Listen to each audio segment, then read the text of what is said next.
This channel does not promote any violent, harmful, or illegal activities. All content provided by this channel is meant for an educational purpose only. নজর রাখবো এই মুহূর্তের একটা বড় খবরে। মালদায় ফের ধর্ষণ করে খুনের অভিযোগ উঠছে। চাঁচলের আমবাগান থেকে মহিলার অগ্নিদগ্ধ দেহ উদ্ধার করা হয়েছে।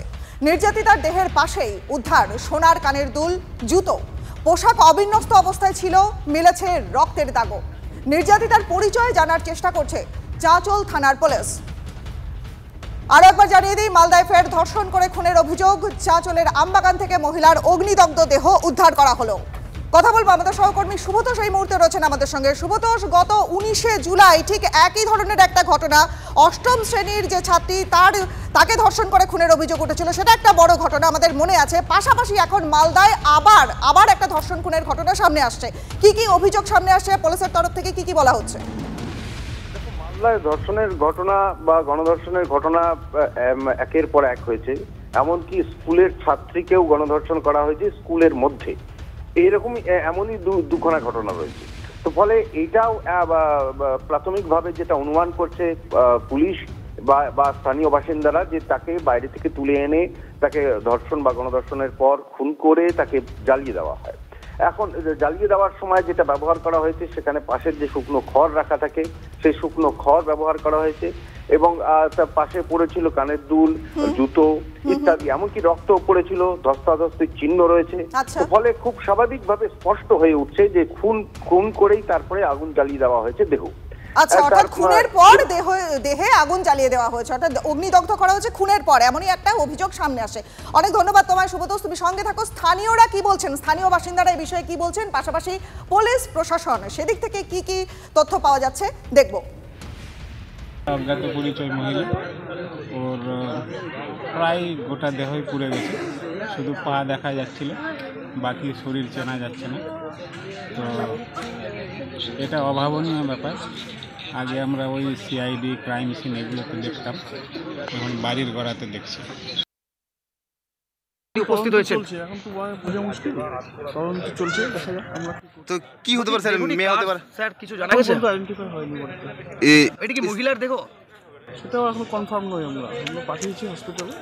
স্থানীয় কেউ কি হতে পারে স্যার? দেখা যাক এখন।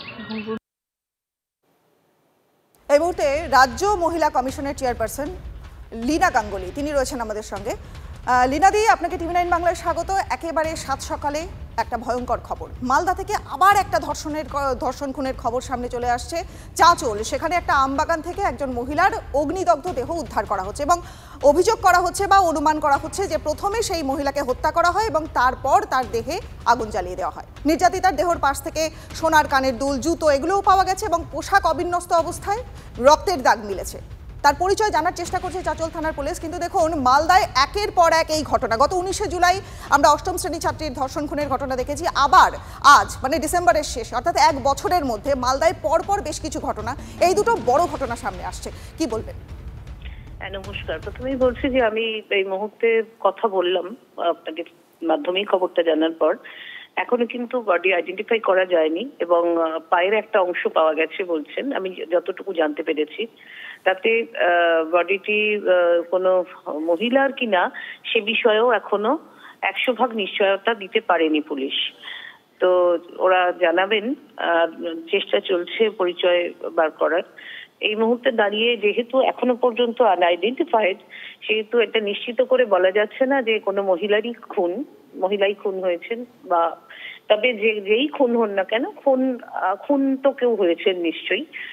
এবং আনুষঙ্গিক যা কিছু দেখা যাচ্ছে ইত্যাদি, কানের দুল টুল যা বললেন, তাতে খানিকটা অনুমান করা যায় যে এটা হয়তো মহিলার দেহ হলেও হতে পারে। তো যদি এরকম একটি ঘটনা হয় যে যারই খুন হোক, যিনি খুন হয়ে যান, সেটাই খুব দুঃখজনক এবং হওয়ার কথা নয়। যতক্ষণ পর্যন্ত না পুলিশ সম্পূর্ণটা বার করে আমাদের জানাতে পারছেন, কারণও বোঝা যাচ্ছে না, কোথা থেকে কেউ এনে ফেলেছে, কিভাবে হয়েছে সেটাও বোঝা যাচ্ছে না। এরকম অবস্থায় আমরা সাধারণভাবে যেটা করে থাকি, মহিলা কমিশন থেকে আমরা সুমোটো করি এবং আমাদের একটা টিম পাঠাই। তো সেই কাজগুলো নির্দিষ্ট নিয়মেই হবে।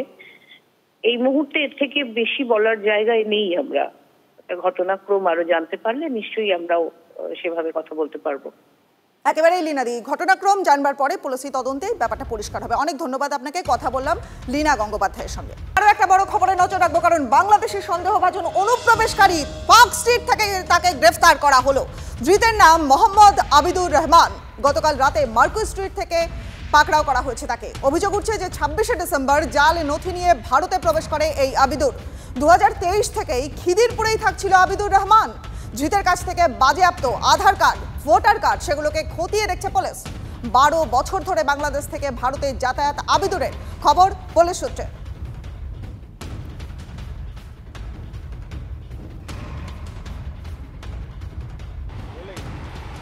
আবারও পার্কস্ট্রিট থানার পুলিশের হাতে গ্রেপ্তার বাংলাদেশি নাগরিক। আর এবার পার্কস্ট্রিট থানা এলাকার কলিং লেন থেকে বৃহস্পতিবার সন্ধ্যায় আবিদুর রহমান নামের এক বাংলাদেশি নাগরিককে গ্রেপ্তার করেছে পার্কস্ট্রিট থানার পুলিশ।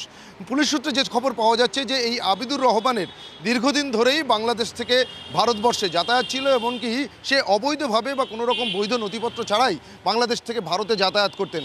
এবং গোপন সূত্রে পাওয়া খবরের ভিত্তিতেই কলিং লেনে অভিযান চালিয়ে এই আবিদুর রহমান নামের বাংলাদেশি নাগরিককে গ্রেপ্তার করেছে পার্কস্ট্রিট থানার পুলিশ। এমনকি পুলিশ সূত্রে যেটা জানা যাচ্ছে, ওই ব্যক্তির কাছ থেকে ভারতীয় জাল আধার কার্ড, প্যান কার্ড সহ বেশ কিছু নথিপত্র বাজেয়াপ্ত হয়েছে।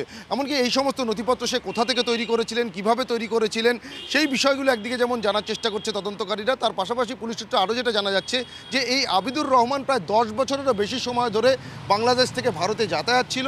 এমনকি কলকাতাতে সে নানা ধরনের ব্যবসায়িক কাজের সঙ্গেও যুক্ত ছিল এবং বিগত কয়েক বছর ধরেই কিন্তু সে ওয়াটগঞ্জ এলাকাতে একটি বাড়ি ভাড়া নিয়ে থাকতে শুরু করেছিলেন। অর্থাৎ কোথাও গিয়ে তদন্তকারীরা যেটা মনে করছেন যে এই সমস্ত ভারতীয় যে পরিচয়পত্র বা যে সমস্ত নথিপত্র তার কাছ থেকে উদ্ধার হয়েছে জাল, সেই সমস্ত নথিপত্রকে ব্যবহার করে এখানকার নাগরিকত্ব অর্জন করারও কিন্তু চেষ্টা চালানো হচ্ছিল, এমনটাও মনে করছেন।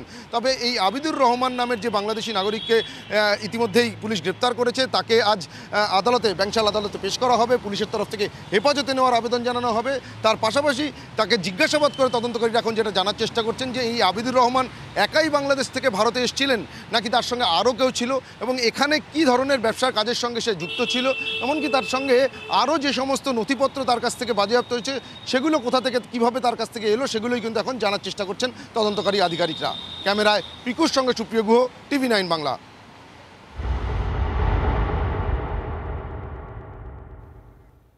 আর এবার জিনাতের খবরে নজর রাখবো, কারণ বাগে আসছে না এই বাঘিনী, লেজে খেলাচ্ছে জিনাত। ফোনে কথা বলবো, আমাদের সহকর্মী তপন রয়েছেন এই মুহূর্তে আমাদের সঙ্গে। তপন, এই যে বাঘিনী, তাকে ধরবার জন্য 5টা খাঁচা পাতা হলো এবং বন দপ্তরের কর্মীরা তারা কিন্তু হন্যে হয়ে ঘুরছে, কিন্তু এখনো পর্যন্ত বাঘিনী ধরা পড়ছে না। লেটেস্ট কি আপডেট আছে? দেখো, একদমই গতকাল রাইকার জঙ্গলের পাশে যে ভাড়ারি পাহাড় রয়েছে, সেই ভাড়ারি পাহাড়ে প্রায় 70 জন হুল্লাপাটিকে পাহাড়ের উপরে তোলা হয়েছিল এবং সেখান থেকে হুল্লাপাটিরা তাকে তাড়া করে এবং তারপরেই সে মিসিং হয়ে যায়। তার লোকেশন কোনো পাওয়া যাচ্ছিল না। তারপরেই বন দপ্তর চিন্তিত হয়ে পড়েন। কিন্তু আজ সকালবেলায় জানা যায় যে এই মানবাজার 2 বান্দোয়ানের পাশেই যে মানবাজার 2, সেই মানবাজার 2 ব্লকের ডাঙ্গরডি বিটের পাশেই যে জঙ্গল, সেই জঙ্গল লাগোয়া একটি পাহাড় রয়েছে, সেই পায়সাগোড়া পাহাড়, সেই পায়সাগোড়া পাহাড়ের জঙ্গলে রয়েছে এই মুহূর্তে বাঘিনী এবং চূড়ান্ত তৎপরতা দেখা যাচ্ছে। গোটা এই যে জঙ্গল, প্রায় 18 একর জঙ্গল, সেই 18 একর জঙ্গলকে নেট দিয়ে ঘিরে ফেলা হয়েছে। পাশাপাশি ড্রোন ক্যামেরার মাধ্যমে অনেক ধন্যবাদ তোমায়, তুমি নজর রাখো। দেখুন, বাঘিনীকে ধরতে কিন্তু হিমশিম অবস্থা বন দপ্তরের, বারবার জায়গা বদল করছে জিনাত।